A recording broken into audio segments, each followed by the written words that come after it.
Dead parents. Touch something radioactive? Descendant of the all-powerful. Video game character backstories are often expected and cliched, but sometimes without regard to how it may implicate the series at large. Video game characters are given some of the most absurd, nonsensical backstories ever written. Coochie coochie. Here are the top 10 that made us laugh, made us cry, and made us question the point of anything at all. Abigail is a relatively new addition to the Street Fighter roster, and maybe a sign that Capcom doesn't really care anymore. Abigail is an enormous man with tires for armbands and goofy-looking face paint. One of his moves is literally just stepping on you. He's in direct contrast to the series' archetype Ryu, a dignified loner with a disposition for frowning. Abigail's backstory is both mundane and preposterous. He renounced a life of crime to open a mechanic's garage called Abigail's Scrap Metal. There he hired fellow Mad Gear goons, Jay Axel and Roxy, who we assume live with him in the garage. One day, Abigail thought his monster truck went missing and began to wander the streets to look for it. Unable to find it, he started to cry. A lot. To make himself feel better, he began doing impressions of vehicle noises. One more time now. Abigail made car noises to self-soothe. Vega, Zangief and Jury later happen to pass by and think he's making fun of them, so they fight. The game is called Street Fighter, after all. Eventually, Jay Axel and Roxy show up to remind him that they borrowed the truck, so Abigail rages out and throws them into the truck, and then he walks away. And there you have it. That's why we have a character that acts in no way different to my nephew. This isn't the history of one of the greatest NBA centers of all time. It's the story of him fighting an interdimensional mummy. Wait. So in 1994, 22-year-old Shaq launched what some would consider one of the worst video games of all time, Shaq Fu. What was initially pitched as a basketball game, Shaq pivoted to a fighting game because of his love of Mortal Kombat. The story goes like this. Shaq was on his way to a charity basketball game in Tokyo when he happened to walk into a dojo. He meets the master of the dojo, who explains that a young boy named Nezu has been kidnapped by a mummy. Shaq decides only he can save the boy, and therefore has to go into another dimension where he must fight aliens and monsters on his way to defeating the mummy. Oddly enough, the game found a way to crowdfund a remake in 2014, despite the fact that there is a group of people dedicated to burning every single copy of the original. Shaq Fu Liberation Front, unite! The original story of Sonic the Hedgehog and Dr. Robotnik involves friendship, a treadmill, and an egg. The classic elements of all Hollywood's best stories.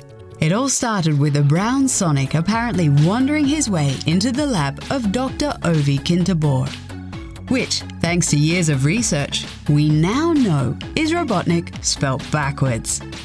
The two would go on to become friends and start conducting experiments on Sonic's speed and how to rid Mobius of evil. In one experiment, Kintabor even gave Sonic his famous frictionless power sneakers. One fateful day later, Kintabor's hankering for soda and hard-boiled eggs would turn out to be his undoing. Kintabor knocked his soda into the laboratory machine and, after a series of explosions, ended up fusing with the egg. From that moment, Kintabor became evil, hard-boiled Robotnik, and the two would never see eye to eye again.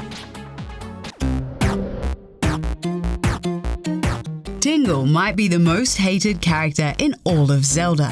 In creating Tingle, Zelda developers were only looking to make a character that was a little weird, not someone hated writ large.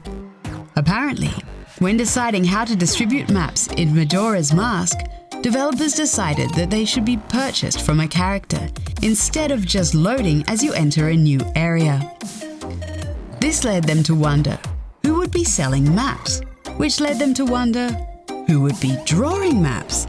And they collectively landed on something that should be really weird. Enter Tingle. Tingle is a 35-year-old man obsessed with forest fairies. He wears tight red shorts and a necklace with a clock permanently stuck at 4.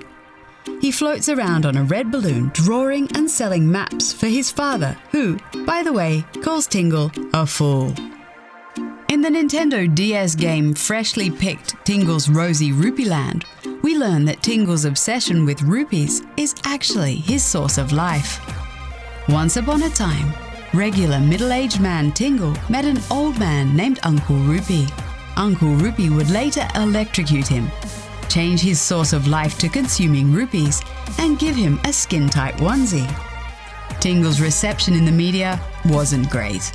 In 2004, IGN launched the Die Tingle, Die campaign for, among many things, giving us too many tedious fetch quests.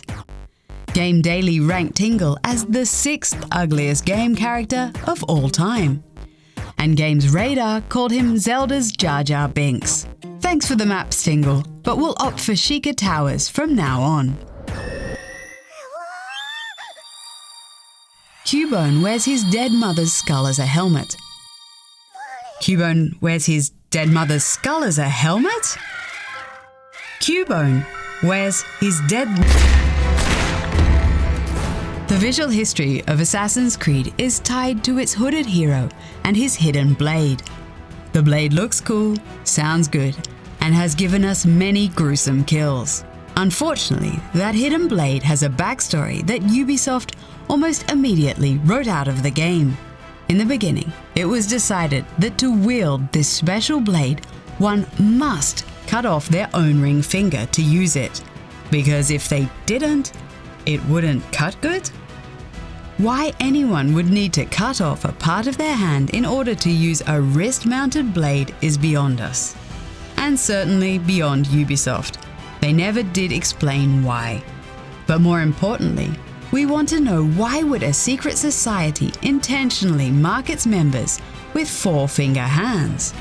By the time Assassin's Creed Origins came around, Ubisoft tried to correct this madness by saying this whole finger-cutting fiasco wasn't necessary after all, and that Origins protagonist, Bayek, accidentally cut off his own finger during his first assassination mission.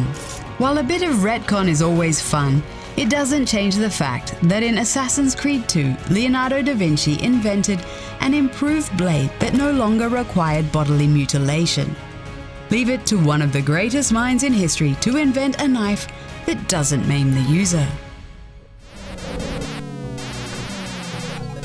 Centipede is a top-down shooter from the 80s. You control a ship and shoot spiders, scorpions, and fleas as a giant centipede descends upon you. Simple enough, right? Wrong. According to an official comic book, your ship is actually an elf with a magic wand. The elf, formerly known as your ship, is named Oliver, and he lives in a magical forest with his pals, the centipede, the spider, the flea, and the scorpion.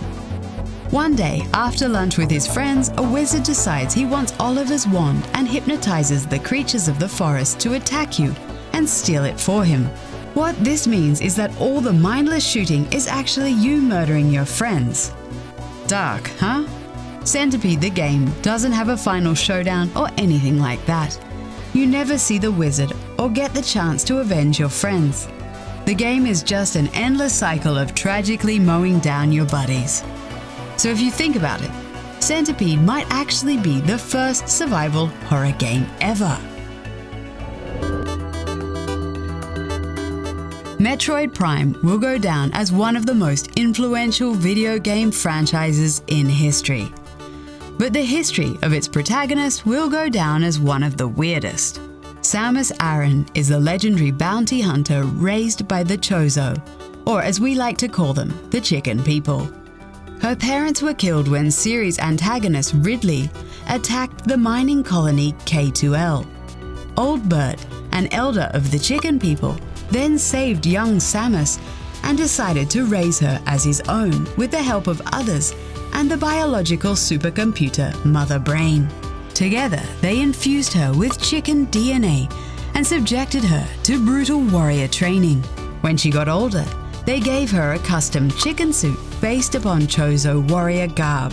Samus then went on to work as a freelance bounty hunter and has been continuously called upon by the Galactic Federation to execute missions because of her superior skills and sense of justice. Must have been that traditional, wholesome upbringing. Duke Nukem is a true all-American action hero who saves the world time and time again. No fight is too difficult for him to win, or so he says himself. He is extremely strong, and through sheer aggression and ruthless combat skills, he overpowers both human and inhuman enemies. But what caused Duke to work for the CIA and save the Earth? It's not some crazy backstory, it's actually much more relatable than you might think. Duke was watching one of his favorite daytime soap operas when suddenly his show was interrupted. It was Dr. Proton and his army of robots invading Earth. His anger was less placed on the earthly threat, but more so on the disruption of his siesta. Unable to pause live TV, Duke Nukem was pissed off and went on a murderous rampage. Right in the jewels. The CIA saw his fighting skills and decided to hire him to save the Earth. After vanquishing Dr. Proton, he became the hero we know and love today, and for many more sequels to come. I mean, don't you get pissed off every time your internet goes down during your favorite Netflix show? Why talk about a single character backstory when you can talk about an entire kingdom's? According to the original Mario instruction booklet, the entire Mushroom Kingdom is sentient. The manual reads, "One day the kingdom of peaceful mushroom people was invaded by the Koopa, a tribe of turtle famous for their black magic.